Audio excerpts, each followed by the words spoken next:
P जो equal instalment है, P over 1 plus R over 100 plus P over 1 plus R over 100 raise power 2 plus P over 1 plus R over 100 raise power 3 and so on like this.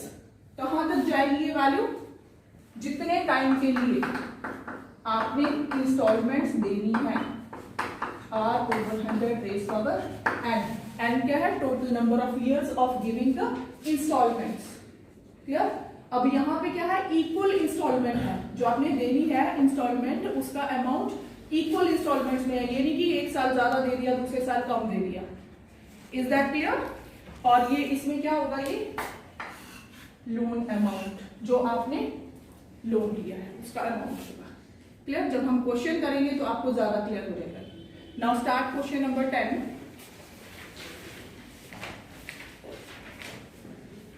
A part हमने पहले कर लिया था, ठीक है।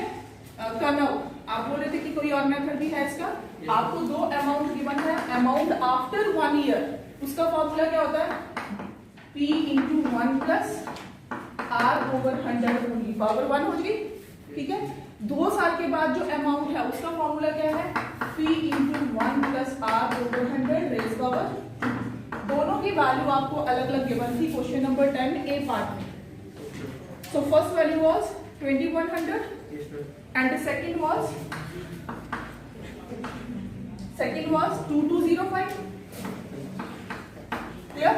अगर हम इन दोनों को डिवाइड कर देते हैं, इसमें सेकंड को फर्स्ट से डिवाइड कर देते तो आपके पास क्या आ जाएगा? 1 plus R over 100 raise power 2 into P into 1 plus R over 100 is equal to कितना लिखूं मैं? 2205 ओवर 2100। ये P कट जाएगा, पावर 2 है, कट जाएगा, 1 प्लस R ओवर 100 आ जाएगा। मीन्स कैलकुलेशन फिर वही आ जाएगी आपके पास। 1 plus R over 100 is equal to कितना आ जाएगा आपके पास? 2205 ओवर 2100। ये 1 उधर जाके माइनस हो जाएगा। R ओवर 100 की वैल्यू आपके पास कितनी होगी?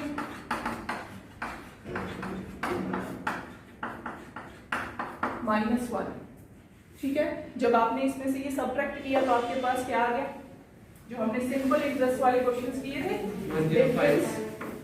2 कंसेक्टिव ईयर्स है, अमाउंट को सब्ट्रैक्ट करोगे तो आपको क्या मिल जाएगा? Simple interest. तो ये दोनों में जब आपने सब्ट्रैक्शन करी 2100 2205 माइनस 2100, कितना डिफरेंस आ गया? 105 ओवर 2100, ठीक है। ये वैल्यू किसकी थी? R ओवर 100 की। R की value 105 over 2100 into 100, is it? कितनी वैल्यू आ गई? R is equal to 5% per annum, is it? और वैसे भी रेट का फॉर्मूला क्या होता है? अगर आपके पास सिंपल इंटरेस्ट है, SI into 100 over P into T। अब जब आपको 2 कंसेक्टिव ईयर गिवन है, उनका कंपाउंड अमाउंट गिवन है, तो दोनों को सब्ट्रैक्ट करोगे आपके पास 1 ईयर का सिंपल इंटरेस्ट आएगा, इज इट? ठीक है। तो वो डिफरेंस क्या हो गया? ये वाला simple interest into 100 over principal कितना था? सेकेंड ईयर के लिए प्रिंसिपल क्या होगा? Amount of first year. Clear? First year के एंड में जो आपको अमाउंट मिलेगा, ये प्रिंसिपल हो गया। टाइम कितना? 1 ईयर, क्योंकि 1 ईयर के लिए निकाले। Clear? Similar is B part, so you have to try yourself B part. अगर कोई प्रॉब्लम आएगी you can ask. Now start question number 11। If the compound interest for a particular capital is ₹50, यहाँ पे word capital किसके लिए use किया है? Principal. हाँ जी, 50 रुपीज क्या है?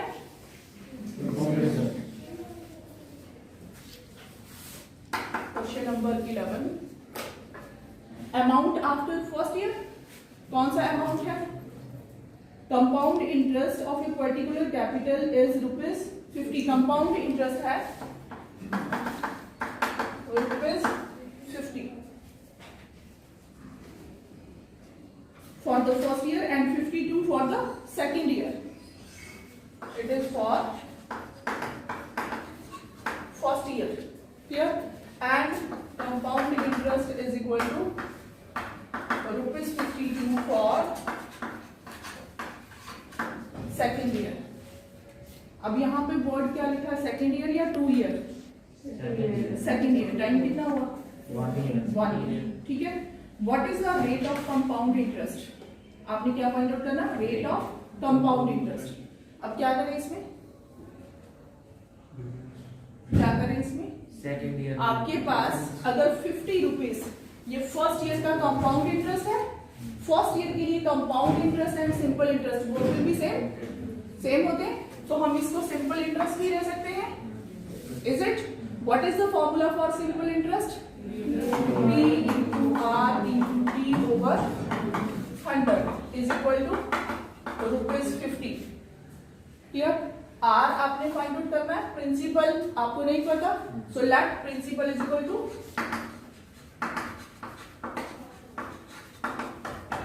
उसको हमने P सपोज कर लिया।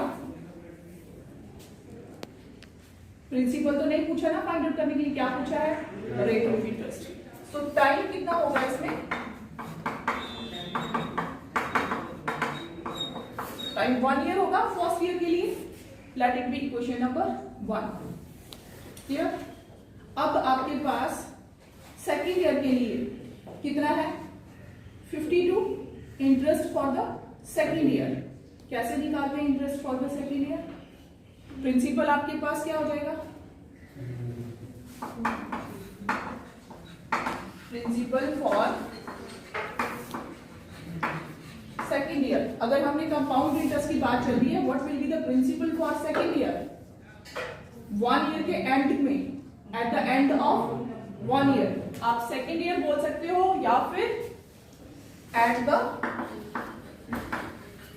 एंड ऑफ 1 ईयर, एक ही बात है ना।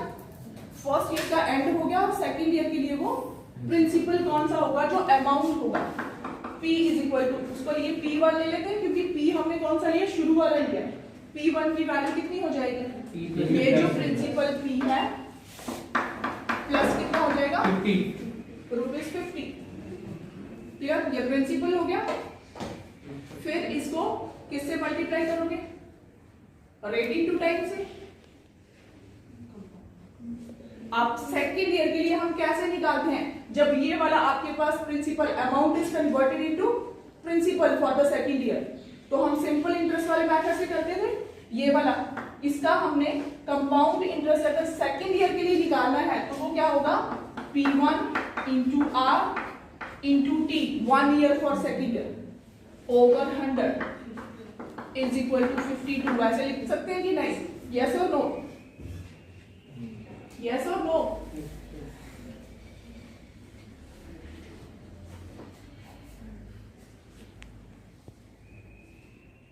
ये कॉन्सेप्ट क्लियर है आपको? जब हमारे पास 100 रुपीज हैं, P plus 50, is that clear? उसके बाद हमने सेकेंड ईयर की जब इंटरेस्ट निकालना होता है तो कैसे निकालते हैं? इसका इंटरेस्ट सेकेंड ईयर का निकालना है तो प्रिंसिपल ये यूज करते हैं 110 into rate into time. Second year की टाइम कितना आएगा? 1। Is that clear now? यहाँ पे P1 into R into T over 100 is equal to कितना आ जाएगा? 52। P1 की वैल्यू आप क्या लिखोगे? और T की वैल्यू 1। Substitute the values. आपके पास P1 की वैल्यू कितनी होगी? P plus 50 into R, T की वैल्यू 1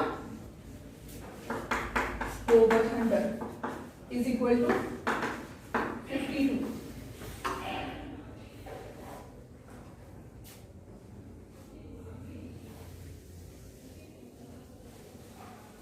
अब क्या करें?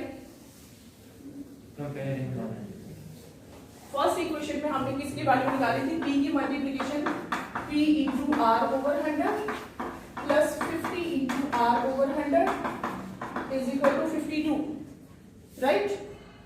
सिर्फ इनको हमने अंदर की तरफ मल्टीप्लाई कर दिया, P into R over 100 value निकाल चुके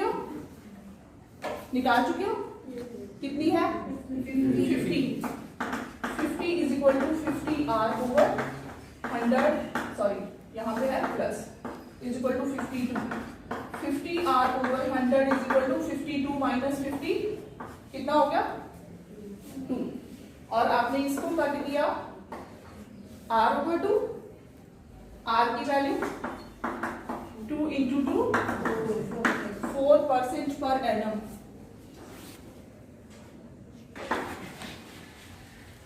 A man borrowed ₹1000 and repaid ₹250 immediately. 1000 रुपया उसने बोरो किया और उसी टाइम उसने कितने रुपए वापस कर दिए 250। एक्चुअली उसने कितने बोरो किए 750 है ना। So amount borrowed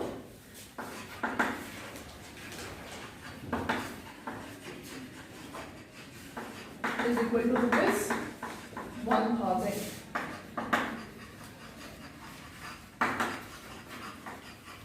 Amount repaid immediately, how much? ₹250, ठीक है। रिमेनिंग अमाउंट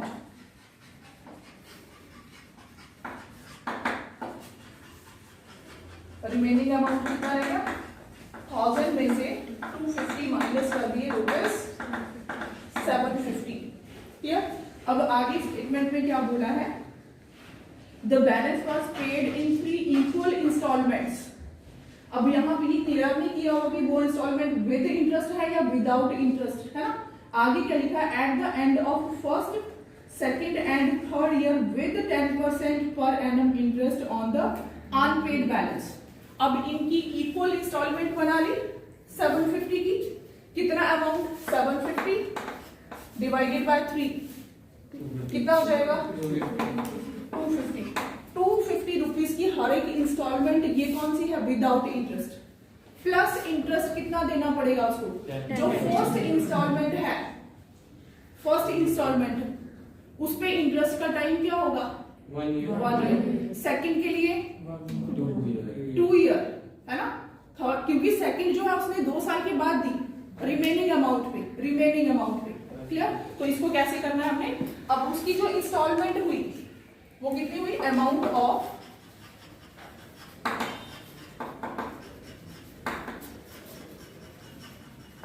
इंस्टॉलमेंट कितनी 750 डिवाइडेड बाय 3 कितना अमाउंट आ गया ₹250।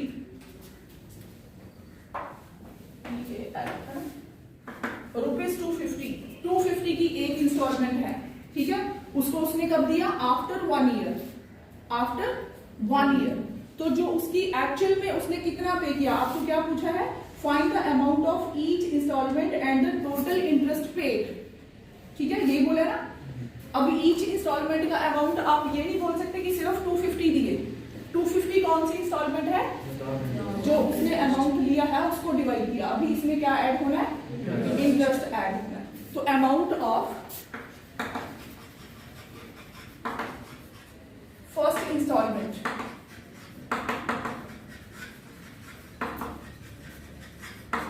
उसमें एक तो ₹250 जो उसने देने थे, क्लियर। अब यहां पे उसने 250 पहले दे दिए, बाकी का जो अमाउंट था 750 था 1 साल के लिए, जिसपे इंटरेस्ट डलेगा वो कितना अमाउंट है 750, क्लियर।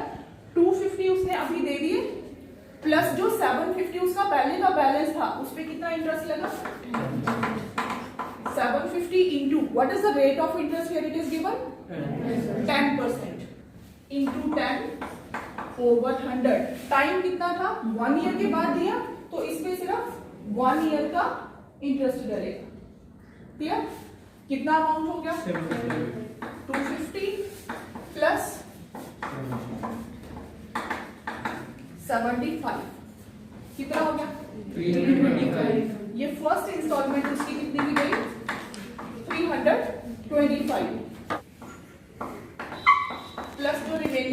500 है ना, उसका हम पहले का दे चुके, फर्स्ट ईयर का तो दे चुके ना 750 के साथ में, जो रिमेनिंग अमाउंट था उसका सेकेंड ईयर में 500 इंटू टाइम 1/100 इंटू रेट 10, तो ये आपके पास 50 रुपीज हो गया।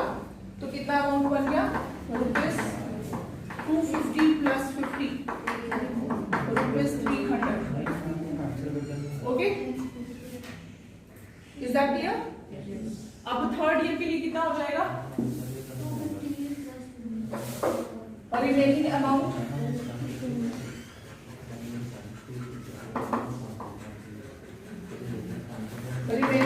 कितना था, अब 500 में से फिर से 250 रुपीज 250। अब इस पे आपने अमाउंट ऑफ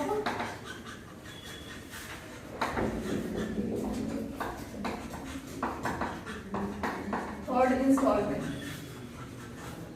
वो कितना 250 जो देना था, प्लस 250 का फिर से थर्ड ईयर के लिए 250 इंटू 1 इंटू 10 ओवर 100। क्लियर? इनको ऐड करिए, कितना आ जाएगा, 250 प्लस 25, है ना, सो इट इज 275 रुपीज। पता क्या होता है इसमें, जो फर्स्ट ईयर का इंटरेस्ट देना होता है ना वो सबसे ज्यादा होता है, क्योंकि उसमें बैलेंस जो है वो ज्यादा होता है। जैसे जैसे टाइम बढ़ता जाता है वैसे वैसे इसका इंटरेस्ट का अमाउंट जो है वो कम होता जाता है। क्लियर? अब टोटल इंटरेस्ट कितना हो जाएगा,